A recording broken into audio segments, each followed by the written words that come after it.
Well, welcome, Sam. Stoked to have you on the show. I've got Sam Morris, who is co-founder of Far Out Wilderness, and you and your wife run Backcountry 4x4 Rentals out of Victoria, BC. And I've known Sam for a while. We work together, and excited to dive into your story of entrepreneurship and being a dad and the intersection of both of those things. My first question will be, when did you first want to become an entrepreneur? Oh, that's a good question. Um, I think I've been really lucky in the fact that most of my working life I've been surrounded by entrepreneurs. And so, like, I moved to Malawi in Africa when I was like 17, 18. And I think everybody I worked with, like, you would classify as an entrepreneur and doing it in a very kind of like challenging business environment. And the kind of the freedom, the creativity that I kind of like saw um was just very inspirational. And I'd also say, like, so many people in Africa are very entrepreneurial, especially with being able to kind of create revenue and business out of like very kind of difficult and challenging environments, and also in very creative ways. So I think pretty much from the moment I entered the workforce, I kind of like, whether subconsciously or consciously, knew that that was the direction I kind of wanted to head with my life. Yeah. What were some of the businesses that you were around or specific people that you were working with that would kind of showcase that creativity or businesses in Malawi? Yeah, so I mean, like, it varied from like some of the big organizations that I worked in either in tourism or in businesses that we were linked with in agriculture. But also, if you look at some of the small one-man band businesses who would like take empty bottles and turn them into recycled art or something like that, and then sell them in the curio stand in Malawi, like that kind of level of creativity of taking someone else's trash and turning it into a revenue opportunity just fascinated me. Like, I, it always amazed me the ingenuity and creativity you could kind of find in places like that. Yeah. And what was your first business? My first business was it became a property management business. It started as an events business, um, which as we were building out the business plan, and I remember sitting down with someone in the entrepreneurial space in Malawi, and they were kind of going through what our core offering was and what the core kind of like problem we were trying to solve. And he was just, I remember just turning around and going, you guys don't actually have an events business here. What you have is this, and this is what you should kind of look at running with. And we were like, oh, okay. Like, it at kind of like 22, just having like been like, no, I'm starting this. This is what I want to start, and having somebody go, well, what are you actually? What's the problem you're trying to solve? And then kind of just being like, yeah, you right problem, wrong business. And it ended up morphing into a property management and construction business, um, which was and it was great because it, like, I loved it. It gave us the kind of creative freedom to find a problem that people were trying to solve and offer a solution. And as we've further identified needs and niches, we kind of further expanded and evolved the business to suit. What was the hardest part about running a business in Africa? Probably the supply chain. So Malawi is a landlocked country, so most of our stuff either came up from South Africa or across from Mozambique, um, through multiple different countries in order to get most of our kind of like imported supplies. And so you can imagine that there was a multitude of different challenges that came with that.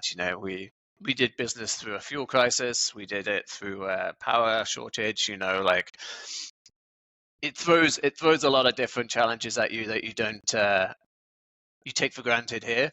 Um, but it also challenges you to be creative with those solutions. How do you run your power tools on when you've got no power? How do you run a tourism uh, company when you've got to station fuel at various points throughout the country to make sure that your guests can get from A to B? It's challenging, but it really pushes that kind of innovation and creativity side. So you're in Malawi, you've got your property management business, you're now in Victoria doing something very different.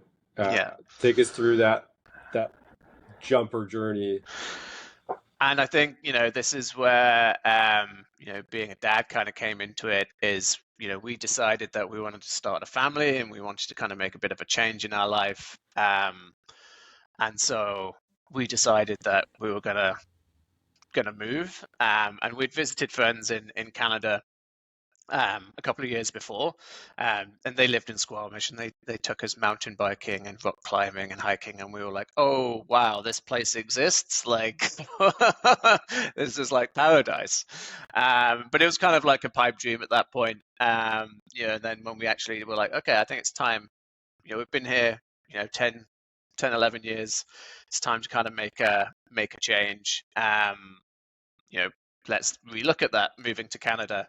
So we looked at moving, like the requirements for permanent residency, and we got our permanent residency in, and we were all good to go, and we got approved, and we'd set a date of when because you got to move in a certain period of time, but we're like, okay, we'll move by this date. But during the process was when we were successful with falling pregnant with our first child. Now, our permanent residency was for 2 people, not 3, so we had to speed up our move to make sure that we were here by the time the third one joined us. Otherwise, we would have had to cancel everything and reapply.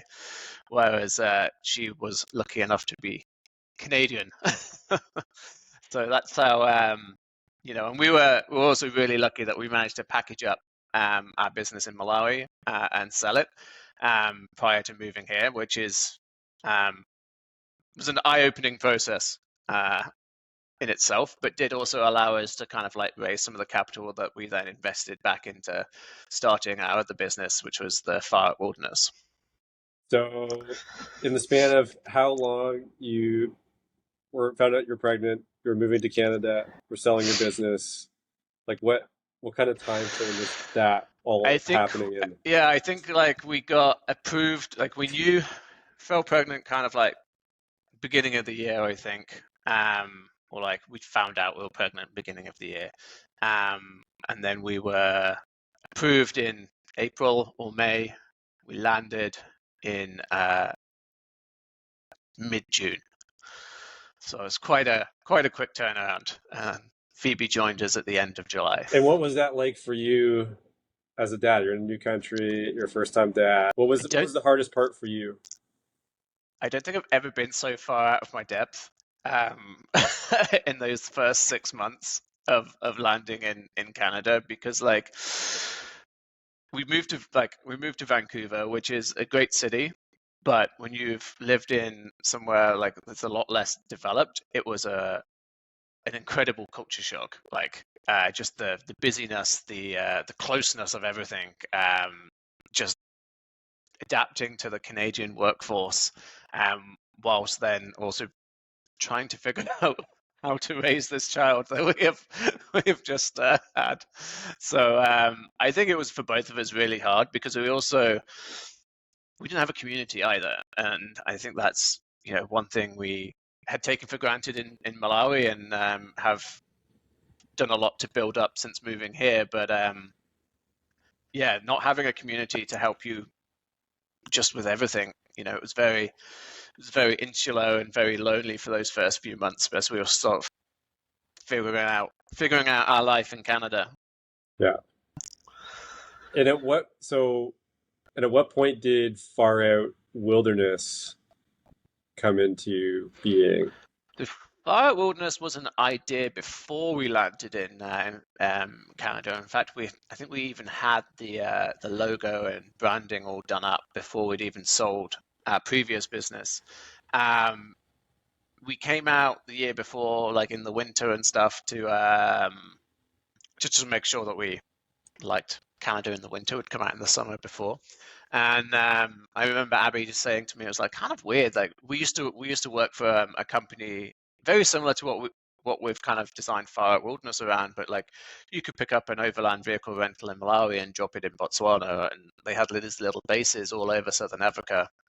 And we used to be one of the turnaround points for them, get to move vehicles around. So, there was one trip where we did from Malawi through Zambia through Botswana and dropped it in Botswana, and there was a vehicle broke down along the way, so then we had to go and find customers in the bush somewhere and give them a working one, and to then limp this broken Land Rover out of the Botswanan bush. And Abby was like, just really odd, like all this Forest Service road and backcountry, and no way of accessing it unless you have your own vehicle. Like at the time, there wasn't anyone. There's quite a few number of competitors now, but there wasn't anyone in the space doing it. And kind of set off a light bulb in my head. I'm kind of like, it's a good idea, and I just kind of ran with it. Yeah. And that's kind of been the ethos for how we've built all of the revenue streams within the brand, is solving that initial problem of like access to the backcountry. Yeah. So what is Far Out Wilderness now? Like, so if somebody's listening, they're like, that sounds kind of cool, but I don't actually know what the business does or is, and what are some of those revenue streams for? Yeah, so I mean, essentially, it is providing solutions for access to the backcountry. So we have a number of different ways that we can help people with that. You have your own vehicle, but you don't have any camping gear. We do rooftop tent rentals, which is a big part of like the overlanding gear setup and camping equipment in line with that. And then we also offer fully kitted overland vehicle rentals that are fully insured to go and explore along Forest Service roads. With each of those rentals, we also provide complimentary itinerary building, so that if you're new to the space or new to the country, we'll build something that's crafted just based on what you're looking to get out of your trip. So you've got that expertise that comes along with the rental. We also have an e-commerce platform that sells overlanding and outdoor gear. And then we're just launching a new product, which is a biannual rally. So each year we're going to pick, or every spring and summer, fall, we're going to pick a location and put together a rally over 3 days, with a different location each night. And it's building on that community piece and that access to the backcountry piece that that we were really missing when we first came to Canada. I know there's a lot of people that really want to get more into nature and get better connected with the wilderness. And if you're new to Canada, you don't have that kind of community built up to necessarily be comfortable to go and do that, or don't know how to find people to do that with. And so that's what the rally is intended to kind of like drive that community piece and give people the confidence and the skills to go out and do it themselves. Yeah. So in a nutshell, that is Far Out Wilderness. Yeah. Nice. And that makes perfect sense as a kind of doorway for people, because it's like, I don't know where to start. I can start with 3 days and that's it, and then have a bunch of people around me in case something happens. Yeah. You're not on your own in the woods with no idea what you're doing. So that's super cool. I wanted to start to dig into like this intersection of like, you're a dad and a business owner. You're also working in another business. What does a day look like for you? How do you structure your day to make sure Starts that you're very early. yeah. So what does that actually look like in terms of how do you manage your time and how you're prioritizing what you're doing when? Yeah. And that's been a big thing with both Far Out Wilderness and I do have a full-time job managing another business as well. But is that flexibility to make sure I can spend the time with my kids and my wife. So I get it pretty early. I usually am the first up in the house, and I'll spend my first 20 minutes making a nice coffee for myself and my wife. And we usually try and drink that together, so that we can just debrief the day and start the day connected. I'll then spend maybe 20 minutes before I get the kids up clearing all my emails. So my emails are cleared before, and any fires kind of like not put out, but I'm aware of anything I need to be aware of before I have got the kids up, so I don't need to be trying to do that and get them up. And then usually we have split the day so that one of us takes the kids and drops them at school, and the other picks them up. And so usually I tend to do the morning pickup, so left the morning drop off. So there's the preschool scramble to get everybody fed and dressed and backpacks on and in the car. And then both kids are either at preschool or school between 8 and 4. So then I have my normal working day, and then we both try and be home by 4:30, 5 o'clock, so that we can have a family meal together every night. So that's kind of one of the things that we've set as like a core non-negotiable, is that we all sit down together, the four of us, and have a family meal at the dinner table, screens and everything off, which has been a really nice tradition that we've kind of been really rigid in keeping to. Most of the kids also have a activity. I think they have one almost every night of the week. So between them, they do horse riding, gymnastics, ice skating, swimming, and dance. So Hopefully not all in the same week. yes. All in the same week? Yeah, Saturdays is dance, Wednesdays is gymnastics. The Tuesdays, one swims, one ice skates. Thursdays, I can't remember. I can't even remember off the top of my head. It's all on the calendar. Yeah, awesome. What about time for yourself? I know that's a big thing for guys. Burnout's a real issue, and staying in shape and stuff like that. How have you managed that with all this other stuff on the go? Yeah, I that is the hardest thing to kind of juggle. Most days I'll try and fit a gym session in at lunchtime. So I try and do that, or I'll do it in the evening before so once everybody's in bed and I've cleared any work that I need to do, sort of between 8:30, 9:30, I'll go and do a gym session. But I'll be like, of all the things that gets dropped first, that is usually the first one and the hardest one to kind of like keep. What do you notice when that does drop off? I find myself, I get antsier, and I get definitely a bit more short-tempered with the kids. Like it is a necessary space that I have to hold, and it's always hard because like you can kind of sense yourself in the moment being short with them, or getting frustrated by things that normally you can hold your cool with, and you're like, okay, why that doesn't normally trigger me? Why is that triggering me now? Oh yes, because it's I haven't actually stopped for 4 days straight. Yeah.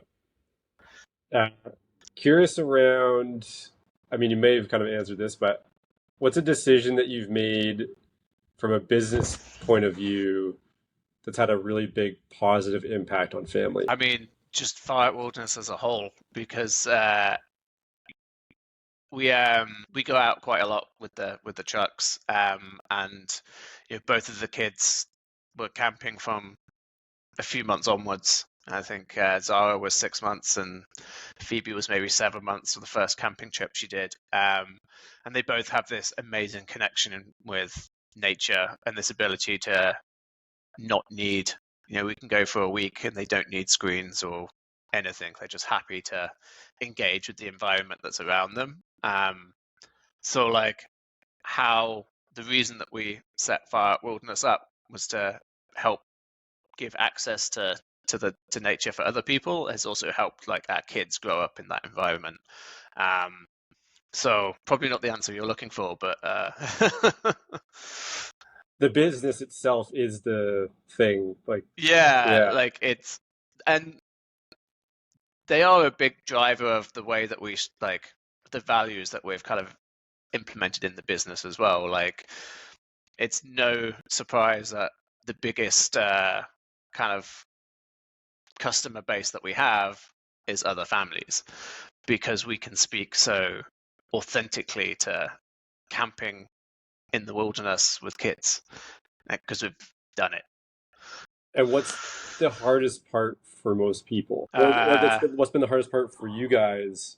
You've got young kids. There's no easy distractions with a screen or the typical things you have at home. What are the hard things? the hard things is when you're camping in the shoulder season in the rain, because when they're cold and wet, they are not having a good time. And also just adjusting the expectations. I think we did a pretty cool trip in Easter. We went up to the north of the island and hiked into Cape Scott with the kids. And we weren't going to do anything other than just arrive at San Joseph Bay, pitch a tent, and turn around the next day.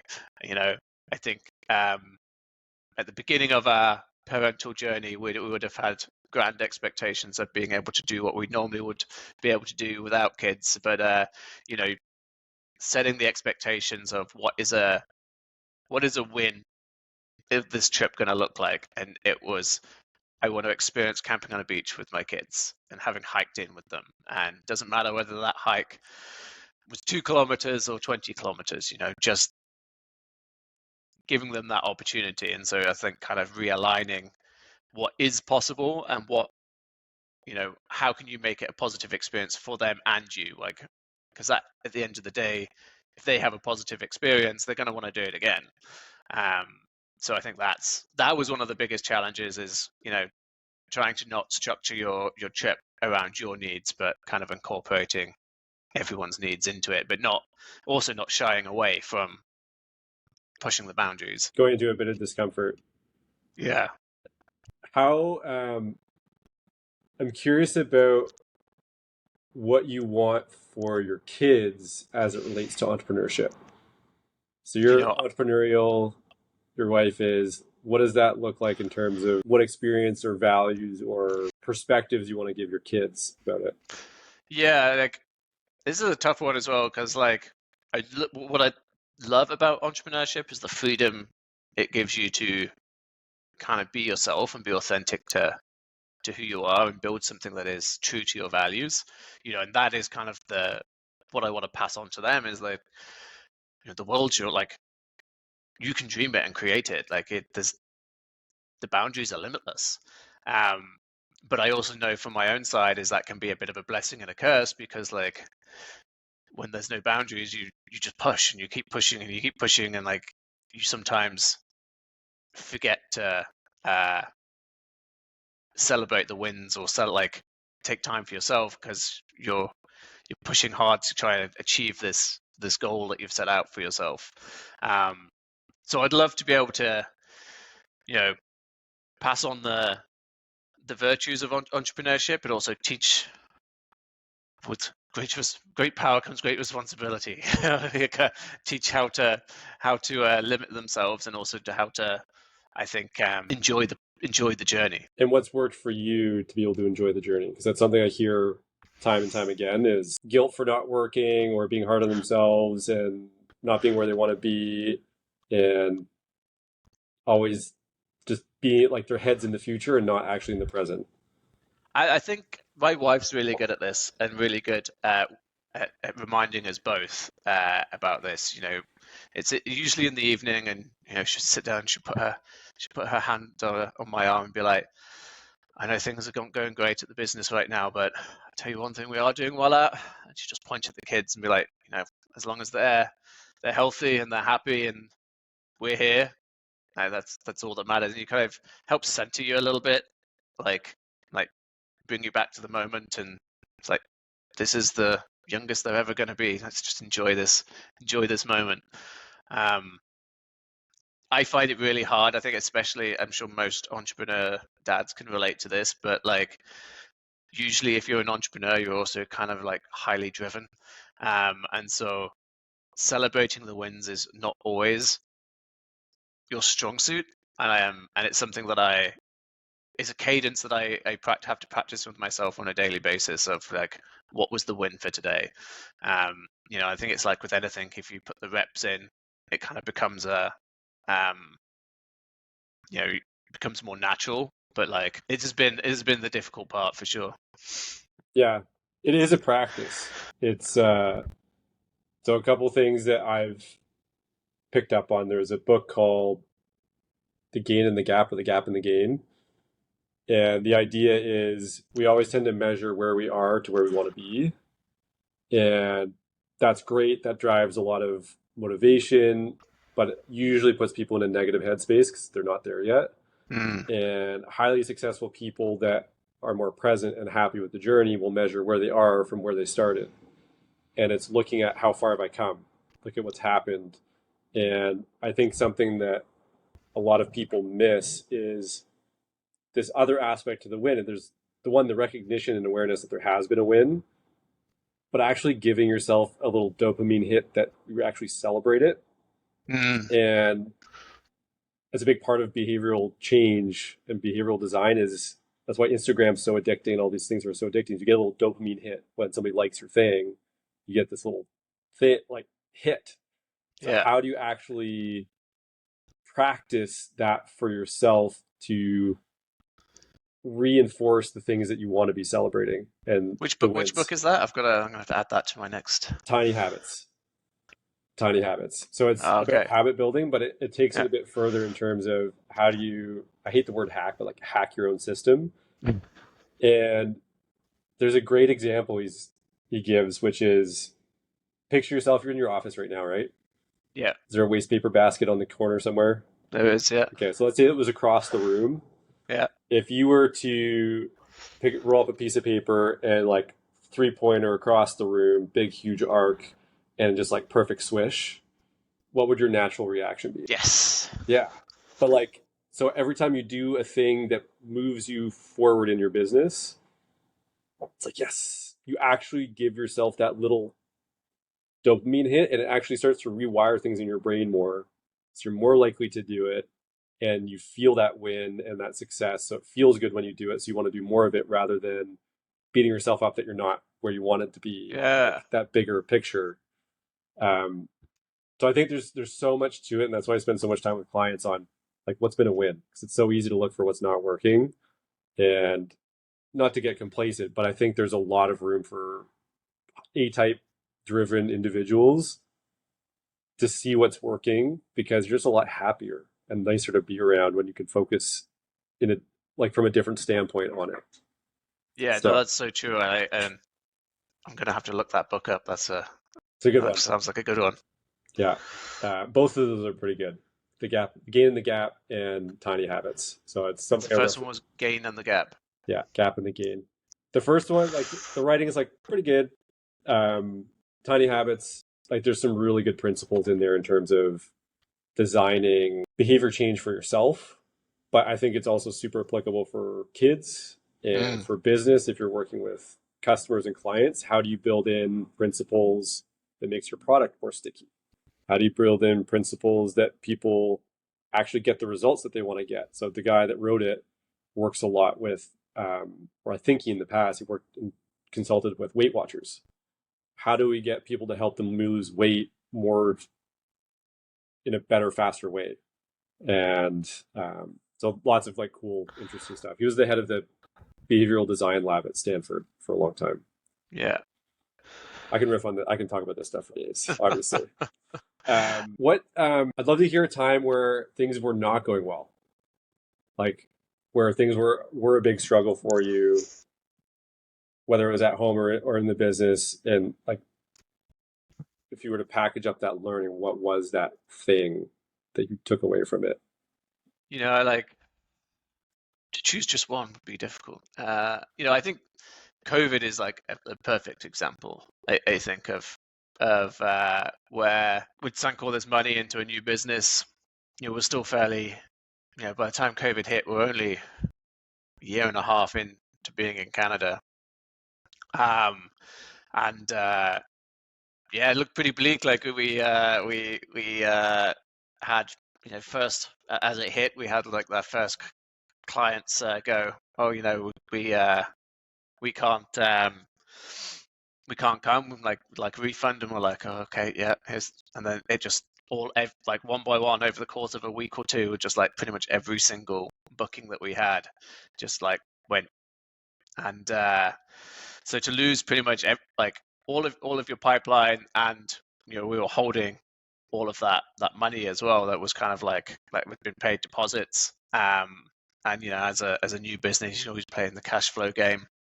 And so what we actually did was we felt sorry for ourselves for about a week, and then we were like, okay, let's roll up our sleeves. Can't control the pandemic. What can we control? So the first things that we did was, okay, well, at first we need to protect the cash flow. So we reached out to every single client and was like, absolutely within your terms to take this back.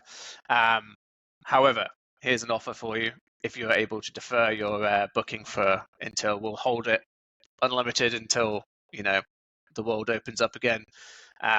You get to keep the rates from 2020, even if it's 2023 that you book. And we'll give you free. I can't remember what we did. Free night and this and that. And I think we managed to keep 80% of our bookings that we had roll over, and we spread them out over 2022 and 2023, which just meant that, one, we didn't have to give all of our deposits back. Two, we kept them as customers, and three, we managed to kind of keep a little bit of cash flow to keep us afloat, and kind of deferred the problem a little bit, but it was better than kind of it would have sank us. And the second thing we did was, our initial solution was, we're targeting the international market. That's not here. What is the we provide access to the backcountry. What does the local market need? And we determined that most people had their own car. They didn't actually need a fully kitted vehicle, but they did like to go out, and like having a rooftop tent and having all of this gear isn't for everyone to have all year round. They're expensive. Okay, well, how can we create a solution for that? Well, we already have these tents. Let's reach out to a supplier and see if we can become a dealer. And so then we became a dealer for one of the bands and started renting them out and then selling them, and it created a whole new revenue source. And so, like, I think if I was to, what was the original question? What was my learning from that? Is there are always going to be things outside of your control. What are the things you can control, and how can you pivot to find a solution for the problem that's in front of you, or the problem that the market is facing in that moment, and that kind of agility and ability to pivot. And it would be my key learning from that. Yeah. I'm curious about taking that same angle, but applying that to kids. Because in some ways, it's a different beast, because in business, there are things outside of your control, but you still have control over how you handle that situation. Like COVID was a thing, I can pivot, I can take action in a different way. With kids, it's a bit different. You can't control them, and there's certain things you can't control differently that are like, so I'm curious, like taking that same look at parenting. You can give them things that they can control in order to, when they feel like they're out of control, and you're like, you can kind of see it, especially in toddlers. There's that, I need to be in control right now. I tend, like, if you give them something that they can control, like whether it's you need to put on shoes right now, instead of like put on your shoes, you're like, which shoes would you like to put on? Choices are good. Yeah. We use that a lot. But on this kind of same vein of question, I guess, is what have you taken from business that's helped you be a better dad? I think one of the biggest things that I've taken, and it's not really business, but it's more through the coaching space, is the the kind of the asking why. When when your kid is playing up or like something's going on and you're just like, your first reaction is like, oh God, they're being a little pain today. It's like, well, why? Like what? It's not really the thing that they're annoyed at isn't really the root cause of it. I mean, sometimes it is. Sometimes they just don't like broccoli. But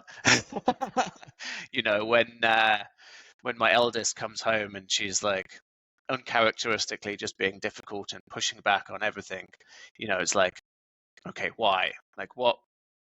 Something else is at play here, and creating that empathy that it's not an attack on you, because you're the safe space. Something else has happened that they were not able to react to the way they wanted to in that moment, and they have now saved it. And as the safe space for them, you get to enjoy it. But it's through that kind of like this, and I think this was through like business coaching, and I think through that kind of like empathy piece of like that you implement as a leader as well. I think that really helps understanding like in the moment that your child's reaction isn't necessarily seems illogical because it is. But what is at play, and kind of helping you as a parent learn to navigate through it and also be a better listener for them as well. Yeah. I don't know why it just popped in my head right now, but I don't know if I heard it somewhere or it's just sat with me, but the statement around their response is perfect. Like, it's not just questioning why, it's like their response is perfect for the stage that they're at. Yeah. And it helped me make more sense of the way they're responding makes total sense. I just don't know what that sense is yet. But if I know that their response makes perfect sense for them, Yeah. has me kind of backtrack. It's like, oh yeah, you're only 2 years old. Yes. Right. You just don't have this whole other capacity that I have. This makes sense that you would respond this way. But yeah, going beyond like, what's the root cause is like, it might be illogical, but that makes perfect sense. Yeah. And that makes perfect sense. Just added this other element for me to. I like that. Yeah. And it works for adults too. Whatever's going on for someone, it's like, it makes perfect sense that they're reacting this way in this moment. I just don't know what that is yet. Yeah. And then my job is to try and figure out how that makes sense for you, which takes all that like frustration out of my frustration and the winds of my sails out of it. I think it kind of like leads into that empathy piece as well, right? Like you kind of, instead of like taking the reaction personally, being empathetic with them, like, oh, okay, like something's obviously going on for you right now. Yeah. Figuring out what that is. Yeah. Or not, just being with it. Final question. I think we're right on time. What I was hoping to do here for 40 minutes. Wow. What's the legacy that you're hoping to leave for your kids, both through your business and as a father? Oh, that's a heavy question. As a father, I would like them to be able to have the confidence and faith that they can go out and do anything, knowing that they have unconditional support. I think I have no expectations from my children other than to do whatever they want and know that we are there for them. I think, and as a business, giving them the freedom to be able to do whatever that thing is that they want. Whether that's financial freedom or just freedom from being tied to one thing. Awesome. Well, thanks, man. It's been fun catching up. Where can people find out about what you're up to? Yeah, Fyfe Wilderness is on all the social medials and has a website, www.fyfewilderness.com. Awesome. Thanks, Sam. All right, cheers, Fyfe.